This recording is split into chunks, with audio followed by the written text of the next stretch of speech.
Yeah. All right, so let's go back to what we were talking about here. What were we talking about? We had a little bit of an interruption. I think we were on Wolfenstein, right? And, yes, we were talking about Wolfenstein. Now let's talk a little bit about the gunplay. It feels really good to me. It does. It feels the best I think that I have seen it do in a while. Like I said, in that respect, it's very much like COD. But that is the one thing I thought that COD did really well. Yeah. Now, but this, you don't have bullets going through walls. That's okay with me. I can live with yeah, that. exactly. I can't see through walls, so. Well, COD had bullets going through walls even when they didn't go through walls. You could see them coming through, but they never really did. So you don't have any of that. But I mean in terms of pulling down the sight, and the recoil of the weapons feels good. You know what I mean? And it goes to show that what makes these games is not all the shaders and all the tech and all that, but it always has that in spades, of course.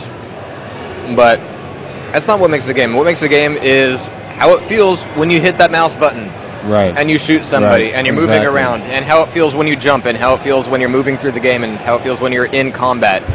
And sure, a lot of that has to do with the way the AI is, flanking you and maneuvering around you and things like that. But a lot of it just comes down to that single moment. A lot of games, you could just tell from that first moment you fire a gun on an enemy, whatever. That'll make or break the game right there. Stalker, Shadow of Chernobyl, great game.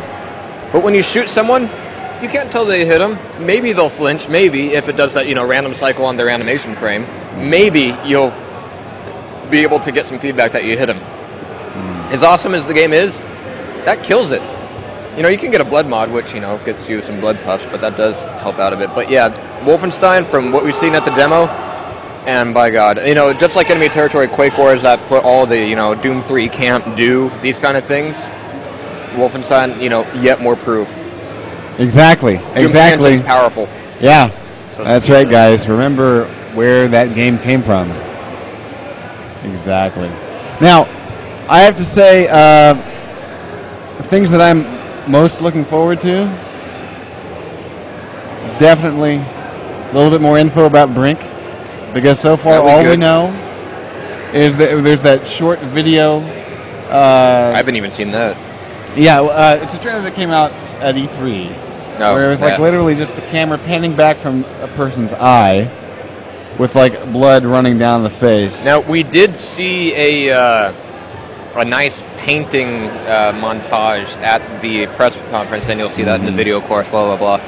But it was that's interesting. I see two sides of something. I can't really describe it that much, but you'll see it. Yeah, it'll be interesting. But wait till tomorrow. You'll be hearing a lot more. But of course, is it Saturday? Is that the playable demo for Brink, or is that tomorrow? Demo. I just thought Paul was going to be talking about it. Well, either way, I'll be happy. Well, at some point during QuakeCon, we're going to get to see a playable demo of Brink. So that, no more just a nice little movie or nothing like that. We're going to be seeing, the Splash Damage guys and Rage grabbing keyboard and mouse and going to town with it. And that, honestly, I get a little wood. Just a little. Yeah. This table has a skirt. I'm kind of happy about that right now. But yeah, same thing goes for Rage. We've seen racing vehicle combat before, but this is id's take on it, and I can guarantee you that Rage. Rage, and I can guarantee you it is going to do a hell of a lot more fantastic job than any other game doing the same kind of thing ever did at all. And it'll probably stay that way for a long time. You know what? Can I say one thing? Yeah, lean in here, Fish. Yeah. Get in here. Yeah, I just talked to Space. He's over at the attorney area. Sorry, no Walter. He's already gone. In fact, all the pros are gone. It's just the noob tournament, whatever you want to call it.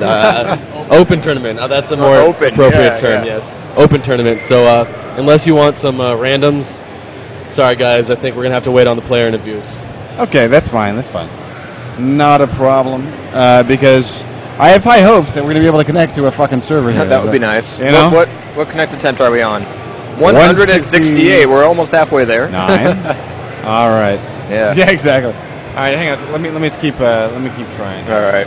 Let's see. Let's keep this fun game going here. But yeah, in the past year or two, what we've been seeing from id is that instead of all of us waiting for Doom 3, and if you don't like Doom 3, you're out of luck. Now you've got Rage, you've got Wolfenstein coming out. Oh yeah, it's almost like a barrage of IPs now. Seriously, and they're all, a lot of our familiar IPs, Rage being the new one, sure, and Brink being another new one. But you see a lot of recycled IPs going on in the industry, and a lot of them are boring as all fuck. By the time you get to like GTA, what came after 4, Vice City or? See, we can't even remember. Yeah, San Andreas. Yeah. After you get so many iterations of the same title, you kind of get, yeah. But id's always reinvented itself, even if it's the same characters, same kind of familiar situation. It's always been something new, always. And Doom 3, completely different experience from Doom 2, of course. Right, exactly. But Doom 3 totally holds up on its own. And that motherfucker Slala is in a Quake Live game. We hate him because we want to be doing the same thing right now. Let's see. All right, we still have 2 players in a duel. And hey, there we go. Space is in one. Fuck. All right, let's go watch Space get pooned. Pooned.